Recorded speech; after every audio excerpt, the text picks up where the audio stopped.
लोकसभा चुनाव को लेकर तमाम प्रत्याशियों ने पूरी ताकत झोंक रखी है। हमारे साथ आजाद समाज पार्टी के राष्ट्रीय अध्यक्ष चंद्रशेखर आजाद हैं। ये देखिए किस तरीके से पूरे लाव लश्कर के साथ, और किसी ऐसी सड़क पर नहीं है कि जो नेशनल हाईवे या कुछ हो, गांव की गलियों में, गांव की पगडंडियों में इसी तरीके से लोगों के साथ जा रहे हैं, जनसंपर्क कर रहे हैं, खुद के लिए मैदान में उतरे हैं, अपने लोगों के लिए मैदान में उतरे हैं, जनता की आवाज बनने के लिए मैदान में उतरे हैं। चंद्रशेखर जी, आपका बहुत बहुत स्वागत है। धन्यवाद। कल नॉमिनेशन करने जा रहे हैं? पार्टी ने तो यही तय किया है, और बाकी अभी मैं यहाँ से फील्ड में से जब रात को निकलूंगा तो एक बार और फैसला होगा, क्योंकि बहुत सारी नई जो है कुछ चीज़ें जोड़ी है उन्होंने नॉमिनेशन में, और जो डॉक्यूमेंट वगैरह, क्योंकि आज ही फार्म मिला है 20 तारीख को, उससे पहले फार्म नहीं मिला था, तो उसकी तैयारियां चल रही है। उम्मीद है कल जो है समय पर नॉमिनेशन होगा। अच्छा, लाव लश्कर के साथ जाएंगे या सादगी से पर्चा भरेंगे? अब ये पार्टी तय करेगी। चंद्रशेखर तो पार्टी का एक सिपाही है। जैसे मैं तो प्रचार में घूम रहा हूँ, तो जो भी कुछ व्यवस्था है उसके लिए पार्टी अपना काम कर रही है। जैसा आदेश होगा प्रदेश की टीम का, जो इलेक्शन इंचार्ज हमारी टीम के हैं, वो जैसा आदेश करेंगे उसी हिसाब से करेंगे। वो कहेंगे जनबल के साथ जाना है तो जनबल के साथ जाएंगे, और वो कहेंगे कि आराम से जाके पहले काम करके आना है तो उस तरह करेंगे। बेसिक तो है। अभी हमने एक रैली की थी 15 तारीख को, वो रैली की गूंज जो है ना कुछ ही घंटों में लखनऊ भी चली गई थी। अच्छा। वो रैली इतनी बड़ी रैली थी कि उस रैली ने यहाँ ये साबित कर दिया था कि यहाँ का जो बहुजन समाज है, दलित, पिछड़ा, मुसलमान, जैन, सिख, बौद्ध, ईसाई, पारसी, और जो संविधान को मानने वाले सभी जातियों के लोग हैं, उन्होंने अपना मन जो बनाना था वो 15 तारीख को उन्होंने हजारों की संख्या में आगे, 50-60 हजार लोगों की संख्या में आगे बता दिया था कि वो चंद्रशेखर आजाद को इस बार ताकत देने वाले हैं। जो ताकत की आप बात कर रहे हैं, कितनी ताकत मिली? मैं देख रहा हूं कि कई जगह मैंने देखा कि वॉल पेंटिंग है, कई जगह तमाम चीजें हैं, कुछ जगह चूंकि आचार संहिता लग गई है कि तो वो चीजें मिटा दी गई हैं। साल भर से तैयारी कर रहे हैं, क्या लग रहा है? मतलब आपको साल भर से आप गांव गांव गली जा रहे हैं, तमाम कार्यकर्ताओं से बात हुई, बोले अब तो चौथी बार आए हैं चंद्रशेखर तो यहाँ पर। देखिए ऐसा है, एक दिन में चुनाव नहीं होता। जैसे मुझे किसने कहा कि भाई आप जो है दूसरी सीट पे जाके चुनाव लड़ लो। मैं समझता हूँ चुनाव की तैयारी कई साल करनी पड़ती है। बड़ा क्षेत्र है, 17 लाख 17.5 लाख वोटर हैं, लोगों के बीच में जाना पड़ता है, उनका दुख सुख जानना पड़ता है, उनको विश्वास दिलाना पड़ता है, उनका विश्वास जीतना पड़ता है, उनके बीच में बैठना पड़ता है, उन गलियों में धूल फाँकनी पड़ती है, उनकी समस्याएं सुननी पड़ती है, उनको उनके जो है उनके कंधे से कंधा मिलाकर उनके सुख दुख में साथ खड़ा होना पड़ता है। तो मैंने देखा कि चौधरी अजीत सिंह जी इतने बड़े नेता होने के बाद यहाँ मुजफ्फरनगर हार गए थे, और चौधरी जयंत सिंह भी हार गए थे, और अखिलेश जी की पत्नी जो है डिम्पल यादव भी हार गई थी। यानी कि इलेक्शन तैयारी, आपका नाम कितना बड़ा इलेक्शन तैयारी ना, तो आप चुनाव हार सकते हैं। मैं चुनाव हारने के लिए नहीं लड़ रहा हूँ, क्योंकि मेरे ऊपर सनोज भाई गोली चली,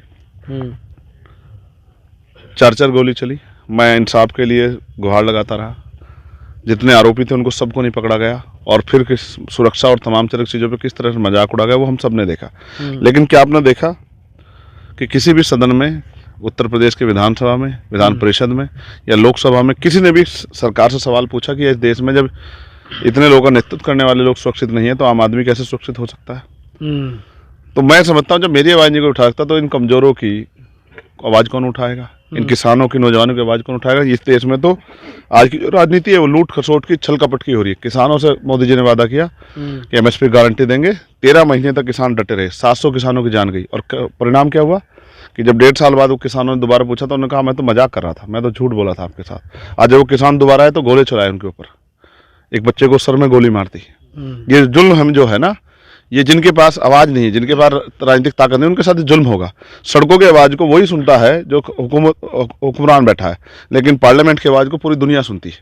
आज हम इस आज़ादी के बाद भी इस देश में अगर हम पे पक्के मकान, खाने के लिए बढ़िया भोजन, पहनने के लिए अच्छे कपड़े और पीने के लिए साफ पानी की व्यवस्था भी नहीं हुई, तो इस सरकारों ने हमें दिया क्या है? जब देश आज़ाद हुआ, धन धरती राजपाट में बंटवारा नहीं हुआ। हम पे तो हम वो लोग हैं जिनको इस देश में तमाम तरह की परंपराओं के नाम पे तमाम तरह की जो है प्रतिबंध लगा के रखा गया, पढ़ने का, पढ़ाने का, नौकरी रोजगार करने का, जमीन करने का, तरक्की करने का, घूमने का, मंदिरों में जाने का, अपनी बात को कहने की आज़ादी भी नहीं थी। ये सारी आज़ादी अभी आज हम तारीख 20 मार्च को बात कर रहे हैं, अब से 97 साल पहले 20 मार्च 1927 को बाबा साहब अम्बेडकर ने महाड़ सत्याग्रह किया, पानी को, तालाब से पानी पीने के लिए, आज़ादी दिलाने के लिए कि तालाब से पानी पीने का मौका हम वंचित वर्ग के लोगों के लिए, इसके लिए बाबा साहब लड़े, सत्याग्रह किया, और आज 100 साल भी नहीं हुए इतना बड़ा परिवर्तन इस संविधान की वजह से हुआ है। RSS और जनसंघ के लोगों को तभी बाबा साहब अच्छे नहीं लगते थे, उन्होंने तभी बाबा साहब की जिंदा रहते शव यात्रा निकाली, और आज भी भाजपा RSS के लोग उस संविधान को कुचलने की बात, जैसे अभी उनके एक नेता ने कहा कि हम 400 प्लस सीटें दे दो, हम संविधान को बदल देंगे, वो इस संविधान को खत्म करके दोबारा से गैर बराबरी पे आधारित व्यवस्था को लागू करना चाहते हैं, जहां हम पे हक, हमारे हक अधिकार छीन के हमें गुलामों की तरह ट्रीट किया जाए, गुलामों जैसा जीवन जीने के लिए मजबूर किया जाएगा। लेकिन चंद्रशेखर तो है ना बीच में। तो चंद्रशेखर है, इसीलिए तो नींद हराम है। इसलिए तो हो सकता है कि चंद्रशेखर को रोकने के लिए सब लोग एकजुट हो जाएं, लेकिन इस बार यहाँ की जनता ने ठान लिया है, यहाँ के आम किसान ने, नौजवान ने, बहन बेटियों ने, हर जाति धर्म के लोगों ने, कि हमने कई लोगों को मेंबर ऑफ पार्लियामेंट बना के भेजा। हमने इसलिए भेजा था कि वो जाके यहाँ के क्षेत्र के लिए आवाज़ उठाएंगे। आप महसूस करो, यहाँ ऋषिकेश में इंडस्ट्रियल एरिया लग सकता है, लेकिन नगीना में नहीं लग सकता है। आप जाओ, बिजनौर का व्यक्ति आपको हर प्रदेश में मिल जाएगा। मैं हैदराबाद का बिजनौर का व्यक्ति, मैं महाराष्ट्र का बिजनौर का व्यक्ति, मैं पंजाब का बिजनौर का व्यक्ति, मैं जयपुर का बिजनौर का व्यक्ति, दिल्ली का बिजनौर का व्यक्ति, जहाँ जाओगे बिजनौर का व्यक्ति मिल जाए, क्योंकि यहाँ उद्योग नहीं है, यहाँ रोजगार नहीं है, यहाँ का पढ़ा लिखा नौजवान बेबस घूम रहा है, बेरोजगारी कमर तोड़ रही है। अब सरकार ने महंगाई का देखो क्या आलम कर रखा है, 350 का सिलेंडर 1150 रुपये देते हैं, 120 रुपये का बिजली का बिल जो आता था वो अब 600 रुपये का आता है, फिर 40-45 वाला पेट्रोल 100 रुपये का हो गया। तो इससे निजात कैसे मिलेगी? जब तक यहाँ से चुना हुआ नेता जाके पार्लियामेंट में नहीं बोलेगा, तो इन जनता की समस्या कैसे हल होगी? यहाँ मेरे जीवन में एक ऐसी घटना घटी जिसको मैं बयां नहीं कर सकता हूँ। हमारे मीडिया प्रभारी थे सलीम सिद्दीकी, उनको हार्ट अटैक आया, उनकी जान चली गई। जब मैं उनके घर गया सुबह, तो उनके भाई ने रोते मुझसे कहा कि चंद्रशेखर भाई, अगर यहाँ कोई बड़ा हॉस्पिटल होता, हम गरीबों के लिए घुसने की एंट्री होती, प्राइवेट में तो हम नहीं जा सकते, इतने पैसे वाले लोग नहीं, तो आज सलीम भाई जिंदा होते। क्यों इस क्षेत्र में एम्स नहीं बना? क्या यहाँ के लोग जो है अच्छे इलाज के लिए, बेहतर इलाज के लिए, जिनके पैसे नहीं, क्या वो बेहतर इलाज के लिए उनका क्या अधिकारी नहीं है? तो ये जो खेल हुआ है आज तक, अच्छे स्कूल नहीं है, अच्छे कॉलेज नहीं है, अच्छी यूनिवर्सिटी नहीं है, अच्छी सड़कें नहीं है। आप निकल के देखो, आप काली पैंट पहन के जाओ, सफेद होके आ जाओगे। आप यहाँ से जाओ ना धो के स्कूल के लिए, लेकिन स्कूल जाओगे तो ऐसा लगेगा तो खेत में से आए हो। तो ये जो इस तरह का स्ट्रक्चर यहाँ बना के रख दिया, लोगों ने यहाँ ठगा है। तो इसलिए यहाँ की जनता की आवाज़ है कि इस बार हम पढ़े लिखे, और जो आदमी 11 साल से सड़कों पर लड़ रहा है, जुल्म सह रहा है, मुकदमे झेल रहा है, जिसके पैरों के नखून खींच लिए गए, जिसको जो है इसके दांत तोड़ दिए गए, जिसको लाठियाँ पड़ी, जिसने जेल काटी, और जब वो CBI ईडी इनकम टैक्स से नहीं डरा, क्योंकि इनसे डर रहे हैं आजकल नेता मुकदमे जेल से, तो उसके ऊपर गोली चलाई गई। तो ऊपर वाले ने जब उसको जिंदगी दी है कुदरत ने, तो वो हमारे लिए लड़ रहा है, तो हमें भी उसका साथ देना है। अकेले हैं आप मैदान में? नहीं, इतनी सारी जनता है और पूरा नगीना मेरे साथ है। आप किसी गांव गली जाके पूछो, जो मुझे नहीं भी जानता वो भी कहता है कि चंद्रशेखर आजाद हमारा भाई है, और वो लड़ाका है, उससे मुकाबला, और उसको हम पार्लियामेंट भेज कर रहेंगे कि ऐसी आवाज़ जो सड़क पे है वो जाके पार्लियामेंट में बोले। अकेले की बात मैंने पार्टी पे कही, सुनने में ये बात आ रही थी कि अखिलेश यादव यहाँ पे आपको लड़ाना चाहते हैं। क्या रहा फिर कि भाई एकदम मनोज कुमार को उतार दिया मैदान में? बात हुई थी आप? अब उनकी इच्छा है, बात तो मेरी होती रहती है। अच्छा, ऐसे कहा था कभी कि भाई हाँ आप लड़ लीजिएगा? 1.5 साल पहले हाँ की थी। मैं जब भी एक पार्टी याद देते तो मैं सब लोगों को बताऊंगा कि 1.5 साल पहले मुझसे उन्होंने वादा किया था कि आप जाके नगीना, उन्होंने मुझसे पूछा था कि आप क्या करोगे आप, तो मैंने उनसे कहा था कि मैं नगीना चुनाव लड़ना चाहता हूँ, मैं अपने लोगों की आवाज़ बनना चाहता हूँ, क्योंकि आज भी हम लोग इस जुल्म जाति अत्याचार जाति के आधार पर, धर्म के आधार पर सह रहे हैं। अभी देखो दिल्ली में क्या हुआ, मुस्लिम समाज के लोगों को किस तरह से लात मारी गई। कोई बताएगा कि इस देश की जो आज़ादी की जो लड़ाई है, तो इंडिया गेट पे जो 50,000 से ज़्यादा मुस्लिम लोगों के नाम लिखे हैं, उनसे जो रोज़ आप पूछते हो कि वो इस देश के प्रति वफादार है नहीं, जिस तरह से आप सिखों को आवाज़ उठाने पे खालिस्तानी कहते हो, दलितों को नक्सली कहते हो, इसका जवाब कौन देगा? और मैं आपसे जो आज सवाल कह रहा हूँ, पूरे भारत के अंदर हिम्मत नहीं इसका जवाब देते नेताओं के अंदर, कि आपने आतंकवाद के नाम पे अब्दुल करीम टुंडा को जेल भेजा और बड़े वो चलाए कि इतना बड़ा टेररिस्ट, अब वो बरी हो गया है, उसके नाम पे जो आपने जो है पॉलिटिकल माइलेज दिया, उसका जवाब कौन देगा? चंद्रशेखर जवाब क्या सरकार उसकी हिम्मत है कि जिस तरह से मुसलमानों को टारगेट करके और उनको आरोपी बता के जो है, और उस पूरी जमात को आप गाली देने का काम करते हो, अपमानित करने का काम करते हो, तो उसका जवाब है? कौन सी जाति धर्म में गुंडे नहीं? कोई एक धर्म बताओ मुझे, कौन सी जाति धर्म के लोग ऐसे हैं जिन लोगों ने जो है पाकिस्तान की और तमाम ऐसे देशों की अपनी जो है खुफिया एजेंसी जो जानकारी थी वो लीक नहीं की है? सच ये है कि आपको अपनी जो राजनीति करनी है वो धर्म जाति के आधार पे, उसके लिए आपको मोहरे चाहिए। एक मोहरा मिल जाता है और आपका राजनीतिक एजेंडा आगे बढ़ जाता है। पुलवामा का जवाब तक मांग रही है सरकार से, सरकार जवाब नहीं दे पा रही कि भाई पुलवामा के हमले की जांच क्यों नहीं कर रहे? आप एक मोटरसाइकिल खो जाएगी, उसकी भी रिपोर्ट लिखी जाएगी, तो पुलवामा की FIR कहाँ है? उसकी जाँच कहाँ है? इतने शहीदों की, इतने देश के जो हैं हमारे जो देशभक्त सिपाही थे, उनकी जान गई, जवान थे जो आर्मी के, उनका जवाब कौन देगा? आपने सवाल वाकई आपके बहुत हैं, जवाब देने पड़ेंगे, बात हम वहां तक पहुंचाएंगे, लेकिन मैं घूम के फिर वहीं आता हूं। जवाब पार्लियामेंट में मांगना चाहता हूं, इसलिए पार्लियामेंट जाना चाहता हूं कि सरकार जवाब दे ये जो चंद्रशेखर आजाद पूछ रहा है कि इस देश में धन धरती राजपाट में बंटवारा नहीं हुआ, 75 साल बाद भी अगर आज इन कमजोर वर्ग के लोगों पे अच्छे मकान नहीं है, खाने की अच्छी रोटी नहीं है, पीने के लिए पर्याप्त साफ पानी, सुख सुविधा नहीं है, रोजगार नहीं है, नौकरी नहीं है, तो इस देश में ये देश कैसे तरक्की कर रहा है, कैसे देश चांद पे जा रहा है? जब इस देश की 80% आबादी सस्ते राशन पर डिपेंड है, तो प्रधानमंत्री किस बात से दावे कर रहे हैं कि उन्होंने देश को आगे बढ़ा दिया? चंद पूंजीपतियों को पैसे वाला बना के इलेक्ट्रिक बॉन्ड का देखा नहीं, चंदा दो और धंधा ले जाओ, या CBID इनकम टैक्स का छापा लगाओ और चंदा दे जाओ। ये जो जुल्म हो रहा है ना, ये सब देख रहे हैं किस तरह से लोगों की जेब को काटा जा रहा है। आज सरकारी स्कूल बंद किए जा रहे हैं, आज हॉस्पिटलों में इलाज नहीं हो रहा है, और प्राइवेट सेक्टर खड़ा किया जा रहा है। पहले सरकारी नौकरी गांव में मिल जाती थी 5-7-10 लोगों को, अब कहाँ है? अब तो नौकरी बाद में आती है, पहले भर्ती बाद में, पहले पेपर लीक हो जाता। पुलिस भर्ती का देखा नहीं क्या? 69 शिक्षक भर्ती के बच्चे खून के आंसू रो रहे हैं इसी सरकार में, जो भाजपा की सरकार कहती है हम दलित पिछड़ों के हितैषी हैं। ये प्रमोशन इन रिजर्वेशन सुप्रीम कोर्ट ने भी कहा कि SC/ST के लोगों को मिलना चाहिए, अधिकारी कर्मचारी को, आज तक नहीं दिया। मैं तो कह रहा हूँ OBC को मिलना चाहिए। जब तक हम कुर्सियों पे टॉप पे नहीं जाकर बैठेंगे, पॉलिसी का हिस्सा नहीं बनेंगे, हमारे लोगों की जिंदगी में बदलाव कैसे होगा? बात घूम के वहीं आ जाती है। आपसे कहा था कि 1.5 साल पहले आपने कहा भी था, कह भी दिया था कि यहाँ से चुनाव लड़ाऊंगा, वादा खिलाफी कर दी। अब सुनने में आ रहा है कि पश्चिम उत्तर प्रदेश और कुछ और सीटों पे आप कैंडिडेट उतारने जा रहे हैं, कि अखिलेश का खेल बिगाड़ने जा रहे हैं चंद्रशेखर, चर्चा है यहाँ में? मैं किसी का खेल नहीं बिगाड़ रहा हूँ, पार्टी की पॉलिसी है। पार्टी ने पहले ही तय किया था कि हम देश भर में भाजपा को रोकने के लिए एक सीट पे चुनाव लड़के अपनी आवाज बनाएंगे, और जिस तरह के हालात है भाजपा को रोकने का काम करें। फिर अब पार्टी जो फैसले लेगी मैं उसका सम्मान करूंगा। ये मेरा फैसला नहीं है, मैं आपसे नहीं कह रहा हूँ क्या कर रहे हैं, लेकिन पार्टी अपने फैसले ले रही है, पार्टी के लोग काम कर रहे हैं, और वो जो फैसला लेंगे मैं उसका सम्मान करूँ। पार्टी का मैं ईमानदार वर्क करूँ, जो पार्टी का आदेश होगा उसको मानूंगा। कितनी सीटों पर है मेरा चुनाव? पहले फेज में, उसके बाद जहां भी चुनाव होगा, जो भी पार्टी तय कर देगी, लड़ेगी तब, नहीं लड़ेगी तब। सब जगह जाके जिस भी सीट पे होगा जाके प्रचार भी करूंगा, वोट में आऊंगा, ढोल भी फांकूंगा, लोगों की आवाज़ भी बनूंगा, लोगों का विश्वास भी हासिल करने का होगा। सारे काम करूंगा जो जिससे कि इन गरीब, दलित, पिछड़े, आदिवासी, मुसलमानों की और न्याय पसंद लोगों की, सिखों की, जैन, बुद्धिस्ट, ईसाइयों के साथ जो धार्मिक आधार पर गैर बराबरी बंद हो जाए। आजम खान से मिलने जा रहे हैं 22 तारीख को? मेरी आजम भाई से बहुत अच्छी बातचीत पहले भी थी। वो भी इस बात को जानते हैं कि मैं नगीना लड़ना चाहता हूँ। उन्होंने मुझसे कहा था कि तुम चिंता ना करो, मैं 4-6 दिन आके वहाँ प्रचार करूँगा।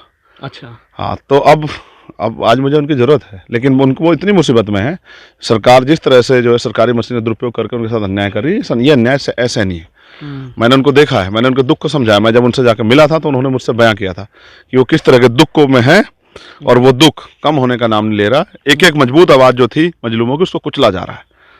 ये सब देख रहे हैं, पूरा देश देख रहा है। और किस तरह से कोई अगर कोर्ट से जज फैसला देते हैं तो वो राज्यसभा के सांसद बन जाते हैं, वो किसी जो है आयोग के चेयरमैन बन जाते हैं। ये सब देख रहे हैं किस तरह से सिटिंग जज जो है भारतीय जनता पार्टी सीधे ज्वाइन कर लेते इस्तीफा देके। तो ये सब देख रहे हैं किस तरह से जो है लगातार जो है आप बहुत सारे लोगों को कि जो है सेवा वृद्धि कर करके उनसे काम ले रही है। सब देख रहे हैं किस तरह से 2 ही दिन में आपने एक डंडे के दम पे 140 MPओ को बाहर करके आपने कानून बना दिया कि भाई सुप्रीम कोर्ट के चीफ जस्टिस की जरूरत नहीं है इलेक्शन कमिश्नर की नियुक्ति में, और अभी आपने 2 लोगों को अपने आप अपॉइंट कर दिया। सब देख रहे हैं किस तरह से सरकारी मशीनों का दुरुपयोग हो रहा है, सब देखा जा रहा है। अच्छा, एक चीज और मुझे बताइए कि चूंकि पश्चिम उत्तर प्रदेश है, कभी भी अचानक से यहाँ का सियासी तापमान गर्म हो जाता है, एक चर्चाएं चल रही हैं। आप चूंकि साफ बोलते हैं इसीलिए मैं आपसे साफ सवाल कर लेता हूँ। मुझे ये बताइए कि भाई चर्चाएं ये चल रही हैं कि क्या असदुद्दीन ओवैसी की तरफ से कि भाई चंद्रशेखर असदुद्दीन ओवैसी हाथ मिला सकते हैं? पर्दे के पीछे जो कहानी चल रही है, क्या ये कहानी सच है या सिर्फ? क्या वो इस देश के नहीं है? क्या उनके हाथों में कांटे लगे? आप बताइए। किसी से हाथ मिलाना, किसी के साथ बैठना, बात करना, क्या इस देश में अपराध हो गया है? जो किसी के हक की बात करेगा, मैं उस हर व्यक्ति के साथ खड़ा हूं जो किसी के हक के लिए बात करेगा, आवाज़ उठाएगा या लड़ेगा। मैं हर उस व्यक्ति का साथी हूं जो नाइंसाफी के खिलाफ बोल रहा है। वो किसी धर्म का। तो ये वाली बात ठीक है कि भाई केतली और पतंग साथ नजर आएंगे कुछ टाइम में? कुछ फैसले पार्टी के, उन पर मैं कुछ नहीं कहना चाहता। बात चल रही है, मैं फिर कह रहा हूँ, मेरी बात तो अभी आपसे चल रही है यह नगीना लोकसभा के जनता से चल रही है। और अभी आप मेरे से थोड़ी दूर पे देखोगे एक ढोल की आवाज़ आ रही है, वहाँ पिछले 1 घंटे से मैं लेट हो गया, हमारे लोग इंतजार कर रहे हैं, और मैं अपनी केतली लेके। हाँ, ये लिख रखा है चुनाव चिन्ह केतली। एक चीज और लिखी हुई थी इस पे, दूसरी बोर्ड दिखा दे, 1 वोट 1 नोट। चंदा मांग रहे हैं? हाँ, चंदा मांग रहा हूँ। प्रधानमंत्री भी चंदा लेते हैं, वो करोड़पति से लेते हैं, उनके लिए काम करते हैं। मैं उनसे ले रहा हूँ जो मेरे जैसे किसान मजदूर हैं, मैं उनके लिए काम करना चाहता हूँ। मेरी अपनी गरीब माओ से ले रहे हैं, मैं अपनी बहनों से ले रहा हूँ चंदा, मैं अपने भाइयों से ले रहा हूँ, बुजुर्गों से ले रहा हूँ, हाथ जोड़ जोड़ के लेता हूँ। और मैं किसी उद्योगपति का बेटा थोड़ा ही हूँ, मैं किसी उद्योगपति का बेटा थोड़ा ही हूँ, मैं किसी व्यापारी का बेटा थोड़ा ही हूँ। मैं चुनाव लड़ने के लिए पैसा कहाँ से लाऊंगा? तो मैं अपने लोगों से लेता हूँ, और अगर ये गलत है तो आप मुझे बता दो। लेकिन मैं चंदा लेकर डरा धमका के चंदा लेता, समझा के चंदा लेता हूँ, और इसलिए चंदा लेता हूँ क्योंकि आज की राजनीति में पैसा खर्च होता है, पैसे के आधार पर राजनीति हो रही है। तो गाड़ी चलेगी, तेल भी लगेगा, फार्म भी भरा जाएगा, सारे काम होंगे, सब कुछ करने के लिए पैसे की जरूरत है। आपने एक चीज लिखी है, एक नोट, कौन सा? जो भी दे दे, जिसकी जितनी हैसियत हो, जिसकी जितनी हिम्मत हो। मैं तो उनसे कहता हूँ 1 रुपए का भी नोट दोगे तो भी स्वागत करूंगा, क्योंकि गरीब की मेहनत का 1 रुपया भी अमीरों के लाखों रुपए से बढ़कर होता है। उसकी मेहनत का खून पसीने का पैसा है। अच्छा, इसमें केतली में ऐसी कितनी चाय जो आपको लग रहा है कि पूरे नगीना को पिला पाओगे? ये एक केतली थोड़ा ही है, आज तो हर व्यक्ति यहाँ केतली वाला है। नगीना में आप जाके सर्वे करो, आप बड़े जिम्मेदार व्यक्ति हो, तो आपको पता लग जाएगा कि यहाँ हर तीसरा व्यक्ति, और हो सकता है दूसरा व्यक्ति केतली वाला होगा। अच्छा, बीजेपी ने जैसे यहाँ ओम कुमार को उतारा, 3 बार से विधायक हैं, कि घेराबंदी कर लो चंद्रशेखर की। करवा दो, मोदी जी से भी वो भी आ जाए, और साथ में योगी जी को भी ले आए। और ऐसी खतौली में भी की थी उन्होंने घेराबंदी। ये जनता है, जब जनता खड़ी होती है अच्छे अच्छे निजाम बदल देती है। और ये जनता समझ रही है कि हालात क्या हैं। जहाँ भाजपा के लोग संविधान बदलने की बात कर रहे हैं, इस देश के सिखों को, इस देश के ईसाइयों को, इस देश के मुसलमानों को, इस देश के बुद्धिस्टों को और नास्तिक लोगों को भी आज़ादी जो दी है वो संविधान ने दी है, अपने धर्म की इबादत करने की, पूजा अर्चना करने की। तो ये हम सब लोग को मिलकर देश बचाना है। हम देश बचाने की लड़ाई में मिलजुल के साथ करेंगे। और अभी तो शुरुआत हुई है, अभी तो अगले 10 दिन में आप देखिए होता है क्या। अच्छा, आप इशारों में कब से बात करने लगे? आप तो सीधा कह देते हैं कि ये होने जा रहा है। मैं अभी जब जो होगा वही तो कहूँगा ना। मैं अभी ये कह रहा हूँ कि मैं मेहनत कर रहा हूँ, और हमारी मेहनत नगीना में हमें कामयाब होती दिख रही है, क्योंकि जनता का जो प्यार है, जो विश्वास है, और जो उम्मीद है उन्हें कि भाई ये आदमी ना कभी चुप रहा और ना चुप रहेगा, वो भी चाहते हैं कि आदमी पार्लियामेंट में जाके उनके हक अधिकार की आवाज़ उठाए, क्योंकि वो पार्लियामेंट एक ऐसी जगह है जहाँ से कानून बनते हैं। आपने खतौली का भी जिक्र किया था। खतौली में आप, जयंत चौधरी, अखिलेश यादव, सब एक तरीके से एक ही मंच पर थे, और वहाँ जीत की कहानी भी लिखी गई, लेकिन अब सब अलग अलग मोर्चे पे अलग अलग। अब उनके मंचों पे चंद्रशेखर आज़ाद नहीं है। अब वो बिना चंद्रशेखर आज़ाद के आगे बढ़ना चाहते हैं, और चंद्रशेखर आज़ाद अपने लोगों की आवाज़ बनने के लिए आगे बढ़ना चाहता है। मैंने कहा ना, मैं बहुत सारी चीज़ बातें जैसे पार्टी आदेश कर देंगे बहुत जल्द, कि हम क्या करने वाले थे, क्यों करने वाले थे, किससे हमारी बात हुई, हम सब बातें जो है रखेंगे। बस हमारी किसी से लड़ाई नहीं है, सब अपनी अपनी पार्टी के बारे में सोच रहे हैं, हम देश के बारे में सोच रहे हैं। इतना बड़ा दिल कहाँ से लाया? तो जिसके बारे में भी सवाल करता हूँ, कभी किसी से कोई शिकायत ही नहीं आपको? मैं मानता हूँ हम पे मेहनत के लिए के अलावा हम किसान हैं। पहले बंजर भूमि को अपने खून पसीने से सींचते हैं, उसमें हल चलाते हैं, ट्रैक्टर चलाते हैं, उसको तैयार करते हैं, फिर उसमें बीज लगाते हैं, साथ डाई लगाते हैं, फिर उसके बाद जो है उसमें पानी देते हैं, जब थोड़ी सी बीज बाहर निकल आता है, फिर खाद देते हैं। फल की चिंता नहीं करते हैं, वो उसके ऊपर छोड़ते हैं जिस मालिक ने, इस कुदरत ने पैदा किया है। मेहनत करते हैं, मेहनत में कमी नहीं छोड़ते, और फिर जब इस दिन फसल लहलाती तो हमारे चेहरे में भी चमक आती है। लेकिन हमें तो हर बार जो है हमारे ठगा गया। कभी प्राकृतिक मार हो जाती है, कभी गैर टाइम ओला पड़ जाता है, कभी गैर टाइम बारिश आ जाती है, कभी आंधी आ जाती है, कभी तूफान आ जाता है, और कभी योगी जी के सांड आ जाते हैं। ठीक है, इस तरह से हमें तो चारों तरफ से मार पड़ रही है। और कहा यहाँ मैं अभी मिला किसान ने 12 रुपये मुआवजा दिया है, जिनकी फसलें खराब होगी 10-10 रुपये मुआवजा दिया। ऐसे मजाक उड़ा रही भारतीय जनता पार्टी के लोग किसानों की। ठीक है, पहले दिन के उजाले में वोट की चोरी होती थी, रात के अंधेरे में, अब दिन के उजाले में हो रही है। 2000 रुपये ले लो किसानों, वोट हमें दे दो, और आगे 5 साल लट खाने के लिए तैयार हो जाओ। जयंत चौधरी से बात हो जाती है? देखिए, अब ऐसा है, बात तो राजनीति में सभी से हो जाती है, लेकिन अभी मेरे पास जो काम है, 1-1 मिनट मेरी नगीना लोकसभा पे है कि नगीना लोकसभा को हम लोग कामयाब कर सकें। वैसे आखिरी सवाल मेरा है, क्या लग रहा है वैसे, जैसे लोगों के बीच जा रहे हैं, आप तो 1 साल से जा रहे हैं, आप क्या लग रहा है, चुनाव नजदीक आ गया? इतना यहाँ प्रत्याशी आएंगे अन्य पार्टियों के, इतना चंद्रशेखर आजाद हर बूथ पे घूम के 2-2 बार आ चुका हूँ। मुकाबले में कौन है, बीजेपी या समाजवादी पार्टी? और बसपा ने तो गिरीश चंद को कहीं और से भेज दिया, सुनने में आने की जल्दी घोषणा। अब बताओ, कोई अपने सिटिंग एमपी को कहाँ पे क्यों भेजता है अगर हालात खराब ना हो। और फिर मैं कह रहा हूँ, मुकाबला तो खुद से है। मेहनत करूँगा, संघर्ष करूँगा, अपने साथियों के साथ खड़ा होकर आगे बढ़ूंगा। खुद से मुकाबला, किसी से मुकाबला नहीं। सब अपना अपना काम कर रहे हैं, खुद से मुकाबला। जितनी मेहनत करूँगा उतना ही परमात्मा, उतनी कुदरत मुझे आगे बढ़ने का अधिकार देगी। बहुत बहुत शुक्रिया। तो देखिए, चंद्रशेखर आजाद हैं, बेबाकी किसी से अपनी बातों को कहते हैं, सीधा कह रहे हैं, किसी से कोई मुकाबला नहीं है, खुद से मुकाबला है। इतने और पार्टियों के प्रत्याशी इन गांव की गलियों में आएंगे, वो 4-4, 5-5 बार इन गलियों के चक्कर लगा चुके हैं और कह रहे हैं कि जनता का प्यार, जनता का भरोसा उनके साथ है कि वो यहां नगीना लोकसभा से चुनाव जीतेंगे। हालांकि ये आने वाला वक्त तय करेगा कि कौन चुनाव जीतेगा, लेकिन इतना जरूर है कि पश्चिमी उत्तर प्रदेश। हाँ जी बताइए। सवाल ये है, क्या कभी आपने इतिहास में देखा किसी गरीब के बेटे को किसी ने आसानी से आगे बढ़ने दिया? आपने कभी देखा? जब कोई गरीब का बेटा अपने पैरों पे खड़ा होने का प्रयास करता है अपने गरीबों की जिंदगी बदलने के लिए, तो उसकी राह में अमीर कांटे तो लगाते हैं, रोड़े तो अटकाते हैं, आसान नहीं करते रास्ता।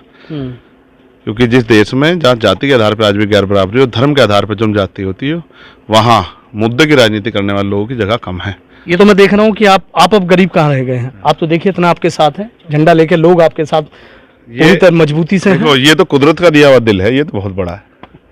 जहाँ जाता हूँ वहीं रोटी का इंतजाम भी हो जाता है, वहीं जो है पीने के लिए पानी का भी, वहीं सोने का भी सारे इंतजाम हो जाते हैं। तो नगीना वाले आपकी रोटी का तो इंतजाम कर रहे हैं, फिर आपने क्या सोचा आप नगीना के लिए? मैं तो नगीना की सेवा इस तरह करूंगा जैसे एक बेटा अपनी माँ की सेवा करता है। ये मैं इस देश की मिट्टी का कर्ज जो है ना, मिट्टी के कर्ज की तरह उतारूंगा। मैं फिर आपसे कहता हूँ, मैं प्राइमरी स्कूल के मास्टर का बेटा हूँ और खेती किसानी करके तमाम तरह की वो करके किसान परिवार से आता हूँ, यहाँ तक आया हूँ। मैं जानता हूँ किस तरह से किसान अपनी फसल की रक्षा करता है, ये मैं जानता हूँ। और यहाँ के लोगों की सेवा करने के लिए मुझे इस पद की जरूरत इसलिए है क्योंकि इसमें पावर है।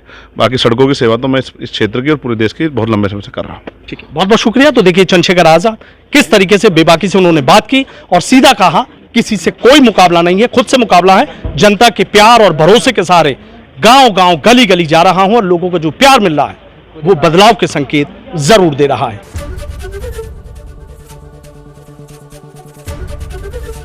एबीपी गंगा, खबर आपकी, जुबान आपकी।